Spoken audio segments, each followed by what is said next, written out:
I'd be wrong to tell you that Volkswagen got the driving dynamics wrong on this car. I mean, it is a very satisfying car to push.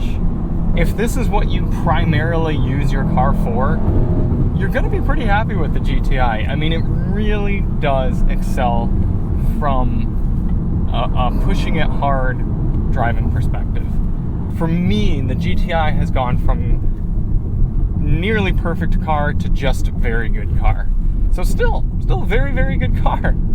Hey everybody, it's Charlie from Daily Motor, and I'm not looking forward to making this video for two main reasons. First of all, most of the people watching this video are going to be either GTI owners or GTI enthusiasts. Most people coming across here, there's going to be some who are just looking for, your channel supporters. I appreciate that. You're going to be coming in and watching and just hearing what I have to say. I appreciate that. Some are going to be cross-shopping, open-minded. Okay, great. That's what I'm going for. But a lot of people are going to be coming in here because they either spent their own hard-earned money on a GTI, or they're planning to, or they just really love the GTI for some reason. And I don't particularly love this car. This is the fourth GTI I think I've spent time with, and I was hoping that this S model would really sell it for me. It'd be the one where I'm like, yep, I get it now. I'm a big fan of the Mark 8. Finally, I'm converted. This is the one I would get. This is the proper answer. But it's just not the experience that I've had with it. So I haven't been looking forward to it for that reason, for disappointing you all who are coming for that. And also, a lot of the reasons that I wouldn't purchase this car are, they're subtle. They really are, because I was a huge fan of the Mark 7 GTI. In fact, I've seriously considered buying Mark 7.5 GTIs many, many times. I still maintain that a GTI would be on my very, very short list of personal cars to buy new if I had to run out to a dealership tomorrow and get something. I like the Mark 6 too. I mean, I'm a big fan of what the GTI sort of set out to be, and I think the more that I've challenged myself throughout the week and thought about why I haven't loved this car is because the ethos of this car is very different than what previous GTIs and really the GTI as a model set out to represent. But a car like the GTI is not supposed to be measured by its raw performance metrics. It's supposed to be driven and enjoyed and appreciated for how good it is at just driving. If you've never driven a GTI and you get a chance to, you'll get behind the wheel and be like, oh man, this is, and you realize just normal driving can be this fun. So I'm not really going to spend much time talking about the way it looks, the specs, the interior, or anything. I mean, at this point, this car's been out for a few model years. You all know it. So there's no big surprises. People have covered that. We're just going to get to driving and talk about that a little bit. Talk about this base car, because I know you don't see a base S model manual all too often in the fleet. And we're going to go from there. I will at least point out that I have done my due diligence in living with this car, and I have the dirtiness in the back to prove it. You can see all those little bits. That is from me using this car as my daily for the week. I took it to the dump. I actually had the seats folded and a tarp down and loaded it all up with junk and utilized it that way. And I mean, that is one of the appeals of having a hot hatch. Something like the GTI is so perfectly sized for whether it's family driving utility, because it does have a decent-ish amount of room back there. An adult can sit that comfortably. You can fold those seats down and get a fairly flat load surface and do usability sort of things with it. So, I mean, those things are definitely good. In fact, it's got these nifty little cell phone holders in the pockets. The back seat, I think that's nice. Although this door doesn't open super wide, so getting a car seat in and out might be a bit difficult. The Golf itself has always been such a great package, and I am salty with Volkswagen for not giving us the normal Golf, because I've always been a big fan of that car as well. We had a review on the base Golf back in 2020, and I loved that car. It was a manual. It was so much fun. I think it only costs like $20,000 or something like that. So let's throw on the head cap. Let's sit down into these cloth insert seats that remind you that it's a GTI.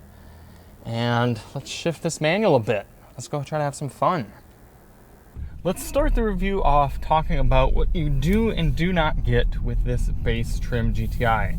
Cost is about $31,000, and that provides you the same engine. Still getting the 241 horsepower out of this 2-liter turbo. This one's got the 6-speed manual transmission. Not my favorite transmission, but for the price point, pretty good. The revs hang less than what you get in something like a Civic Si. Torquey engine. It is a bit tough to drive this manual smoothly. Something almost makes me think the clutch is a bit messed up on this very specific one that I'm driving. It's got about 5,000 hard miles on it. When you get used to it, you kind of punch the torque and then get up and get going. It also gets you the 7-speaker unbranded audio system, which is surprisingly good for an unbranded system. Check the link in the description if you want to see more on that, but I was very much surprised and impressed, especially because for a while here, you couldn't get the Harman Kardon systems on some of the more expensive models because of the chip shortage. And initially I was like, man, that must really stink for someone trying to get an SE, especially I know people who had an order in on an SE and then found out that their sound system was going to get dropped down. But after listening to this one, I'm like, oh, that's it's not actually the end of the world, which is nice. With those 7 speakers, you get the 8-inch touchscreen here, which works identically to the larger screen. However, you get a volume knob, and the volume knob is nice to have because the larger screened cars have a volume slider. It goes along with all these capacitive buttons here, and I don't particularly care for it, and I don't think I'm the only one who feels that way. The S car does not get you adaptive suspension, as some of the more expensive ones do, and it's a bit of a bouncy suspension, but it feels proper for a sports car like this, a sporty car I should say, and not at all throughout all my driving this week have I felt it be crashy or too much. It's not like we're dealing with something that's overly stiff. I'd say it's better than something like a Hyundai N product, but the adaptive suspension is going to give you more of a bandwidth there. But what you do still get is the limited slip diff up in the front, which does a remarkably good job even with these all-season tires at pulling you out of a corner. It's actually quite satisfying. We'll be getting into some twistier bits here in a moment, and you can see how even with tight turns you sort of unwind the wheel and it grips and pulls a bit like a bulldog. It's nice in that way. Something I've always appreciated with German cars and Volkswagens in particular, the ergonomics are fantastic. I had the Jeep Compass recently, and something I was trying to explain to the viewers is that nothing felt proper in the cabin. The distance that you had to reach to get to turn signal stalks and buttons, it wasn't ergonomically friendly. And this, entirely opposite. Just a very casual reach out to get to my blinker. Everything feels right. It's in the way that some of the actual controls operate that... Are no one gonna go? Come on, people, pay attention. It's in the way that the controls operate that the car gets frustrating. Most of that is to do with the steering wheel here. If you haven't watched very many Golf GTI, Mark 8 GTI videos, you might not know that none of these are real buttons here. They're capacitive buttons that vibrate as you press down on them. And you'll find driving spiritedly, sometimes you might accidentally turn your heated steering wheel on, for example, or if your fingers are particularly sweaty, it can be difficult to operate these buttons on the wheel. And I tried to just write that off as personal preference, even though it's a strong preference, and the normal buttons on a normal buttons Golf or a Volkswagen steering wheel are really nice looking and they work really well also. But I've recently got reports from some of my friends who've purchased Mark 8 GTIs that their steering wheels are needing to be replaced because the travel assist, the lane keeping assist functionality is actually malfunctioning because of the steering wheels, and it's causing the car not to work properly. And apparently there's a large shortage on the steering wheels because so many of them are needing to be replaced. It's like, oh my gosh, no one has ever had a problem with buttons on a steering wheel. No one's ever been in a car and been like, man, I wish these buttons just felt more futuristic. I know that it's a cost-cutting measure for Volkswagen. It's cheaper to put these little capacitors in and make it so that you can kind of customize these buttons in a certain way and volumetrically cost share them. It's just frustrating that it ends up creating a less desirable user experience at the end of the day. speaking of less desirable user experience, Android Auto not working with my essentially new Samsung Galaxy S23 Ultra. It works with my ancient trap phone that I've got laying around as a spare, hooks up just fine, but I've tried different cables, different ways of connecting. Android Auto not connecting to the system here, which, first of all, only wired connections for Android Auto and Apple CarPlay. So even though you've got this fairly attractive cabin, you're going to have a big cable running through to wherever you choose to store your phone. You can't just hop in, keep it in your pocket, and have it going wirelessly. But then I've got this $1,200 phone, and it won't connect with the car. And I did some research, and there are other people with Volkswagen Auto Group vehicles that are having issues connecting with some of the newer flagship Android phones. So I know it's not something to do with my device because we get multiple cars every week and it never had an issue with the phone connecting to any of those. It's simply a Volkswagen related issue, and that's really frustrating to me. So we've got this weird mishmash of very good ergonomics and then very frustrating control mechanisms. And it starts to harken back to what I appreciated with the original and even previous generation Volkswagen products, is their simplicity and how satisfying that simplicity is. That simplicity is where both the Golf and then the GTI version of the Golf for so long excelled. Previous generation Golfs almost felt like you were getting away with something that should be a secret. You drove a GTI and you're like, this is such a rewarding driving experience, and I'm getting it for such a good deal. It feels like someone screwed up. And I don't get the feeling with this car. And I've driven now Autobahn, SE, and S models, and nowhere in there do I feel like, ooh, this is a hidden gem. This is like, why isn't everyone buying this car? That's how the Mark 7 was. It was like, Jeremy Clarkson used one as his daily driver, and I think that was so telling that car was simplistic automotive satisfaction perfected. And I've never gotten that vibe with this newer generation car. Yes, it does a lot better on paper, but something with the screens and the technology and the way that the driving feels, it's never done it for me. And I was really hoping this S model would change it. I really did go in with an open mind, and hopefully you all believe that if you've made it this far in the video.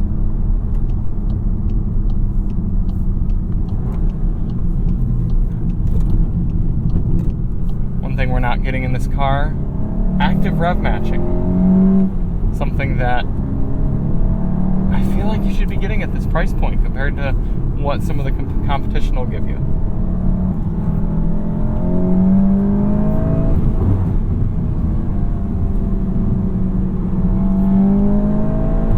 I'd be wrong to tell you that Volkswagen got the driving dynamics wrong on this car. I mean, it is a very satisfying car to push.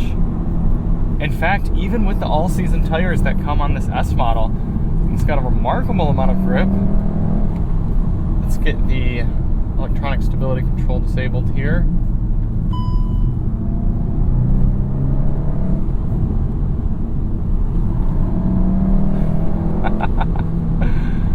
I like the steering weight. I like that it's not too heavy or too light.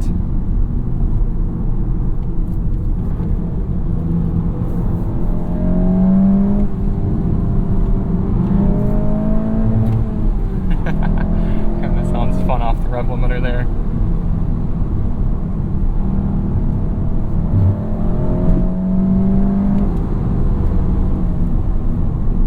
If this is what you primarily use your car for, you're going to be pretty happy with the GTI. I mean, it really does excel from a pushing it hard driving perspective.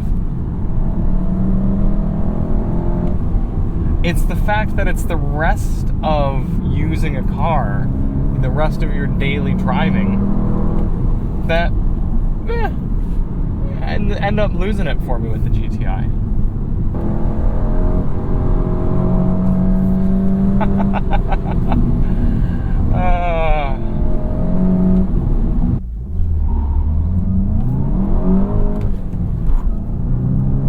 think I short shifted that a little bit.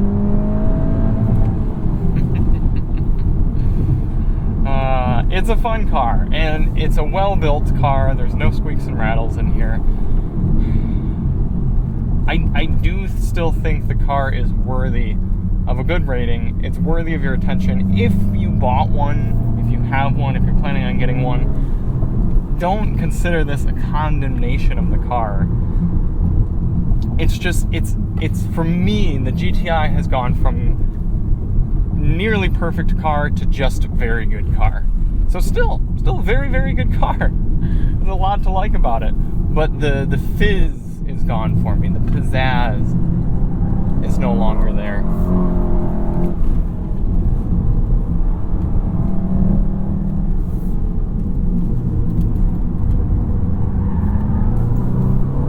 Oh, again, that differential really doing a good job. When I said at the beginning that I don't think the S is the way to go, is because this S model still isn't cheap. If you're really looking to get budget, sporty, daily driver sort of car, there are other options that are quite a bit cheaper. They're going to stretch your dollar more, give you similar features for less money. So I'd say go there. The place where the GTI makes sense to me is actually up around the Autobahn trim. So yeah, you're spending nearly $40,000, but you're getting more for that. You're getting heated and cooled seats and adaptive suspension, and honestly, I'd probably get the automatic as well. This manual's not good enough to justify giving up that great automatic transmission and the ease of use for that car and really applying the power more directly and quicker. You're getting leather seats, you're getting an upgraded sound system, a larger screen, navigation, satellite radio, all those things that you can't necessarily get in competitors. You're not going to be able to get a Civic Si with all those features. You're not going to be able to get a Hyundai N product or a Kia Forte GT. So the base GTI is dead to me. I don't think it makes sense to get this S car, but I can see the appeal of spending the money, getting that Autobahn trim, getting a nice highway cruiser, something that's good to put miles on, good to daily drive, commute with, and then go romp canyons on the weekend. If you're going to spend the money, might as well just spend more and really get the most bang for your buck when it comes to the GTI. So thank you all so much for watching. I hope that was digestible for you. And I do really like this color, I will say that. And we'll see you on the next one. I'm Charlie from Daily Motor, and as always, front wheel drive on.